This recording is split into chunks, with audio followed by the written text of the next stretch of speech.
요새 문화가 많이 바뀌고 있어요.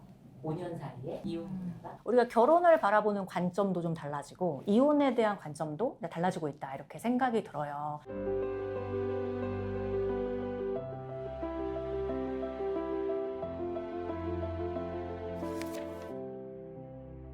예전에 우리 어머니 아버지들은 한번 결혼을 했으면 계속 살아야지, 내가 참고 살아야지, 나만 참으면 돼, 이런 생각을 정말 많이 하셨던 것 같거든요. 그래서 저희도 지난 세월 이야기를 들어보면 어떻게 참고 살아셨지? 뭐 가부장적인 독단적인 것 외에도 폭행, 이게 한 가지만 있어도 정말 힘들 텐데 어떠한 경우에는 정말 다 있는 거예요. 그래도 나만 참고 살면 된다, 애들 생각해서, 뭐 생각해서, 그리고 또 앞날이 막막하고 뭐 여러 가지 이유가 있으셨던 것 같아요. 근데 요새에는 이제 이혼을 바라보는 관점이 뭔가 부당하고 희생적으로만 살기보다는 건강하고 행복한, 이혼을 하나의 이제 선택이고 결국에는 행복하게 살자, 하루를 살아도 마음 편히 살고 싶다, 이렇게 생각하시는 분들이 늘어나고 있죠. 또 예전이나 이제 요새나 자녀분들이 볼 때 아, 정말 이건 아니다, 이 가정에서 우리 엄마만, 우리 아빠만 이렇게 희생당하고 사는 건 아니야, 그래서 어머니 아버지를 모시고 오시는 경우들이 꽤 있거든요. 우리 의뢰인분 중에 이제 어머니 한 분은 정말 힘든 일이 너무 많으셨는데 자녀들이 성년이 되고 뭐 이제 결혼을 하고 했는데도 계속 내가 참고 살아야지 이런 생각을 하고 계셨던 거예요. 근데 우리 아버지가 좀 나아지시면 좋을 텐데 폭력적이고 독단적인 게 나아지질 않는 거죠. 그래서 극단적으로는 정말 생명의 위협을 느끼시기도 하거든요. 그래도 살고 이런 경우가 있는 거예요. 근데 어느 날 따님이 어머니 이혼하셨으면 좋겠다, 우리 엄마. 엄마는 내가 아빠 같은 사람이랑 결혼했으면 좋겠어? 라는 말씀을 하셨다고 해요. 그때 어머니가 뭔가 탁 와닿는 게, 아, 내가 정말 이 사람이랑은 안 되겠구나, 이런 생각이 이제 드셨다고 해요.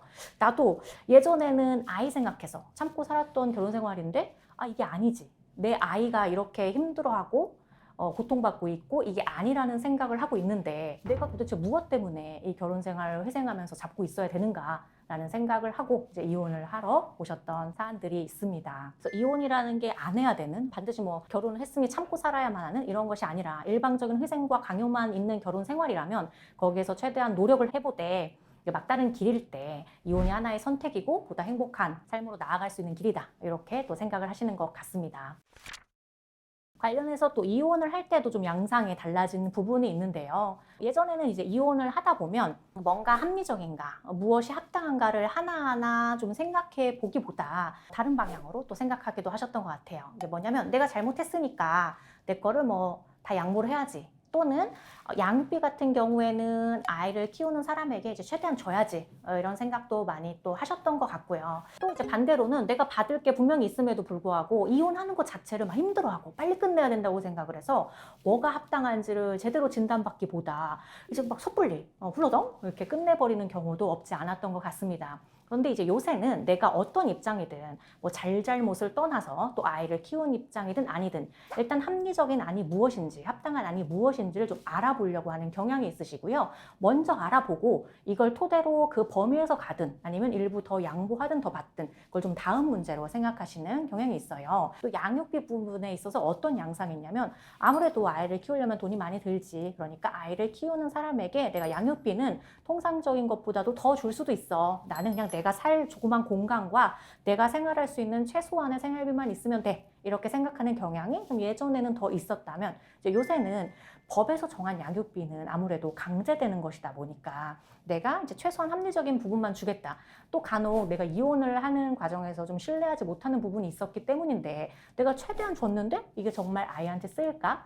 이런 또 우려도 있으세요. 그러다 보니까 이제 강제할 수 있는 정하는 양육비는 합리적인 선으로 정하고 내가 아이를 만나거나 이제 다른 방법으로 얼마든지 더 줄 수 있다, 또 이렇게 생각을 하시는 경우가 있죠. 그래서 이혼이 하나의 선택인데 이혼을 하는 이제 과정도 상당히 여러 가지가 있고, 다만 내 상황이 무엇이고 객관적으로 내가 얻을 수 있는 합당한 합리적인 범위는 무엇이며 어디까지 양보할지 또는 어디까지 더 받아볼지에 대한 좀 진단을 받아보실 필요가 있겠습니다. 오늘 영상 공감되셨다면 구독과 좋아요 부탁드리고 궁금한 내용 있으시면 문의 주세요.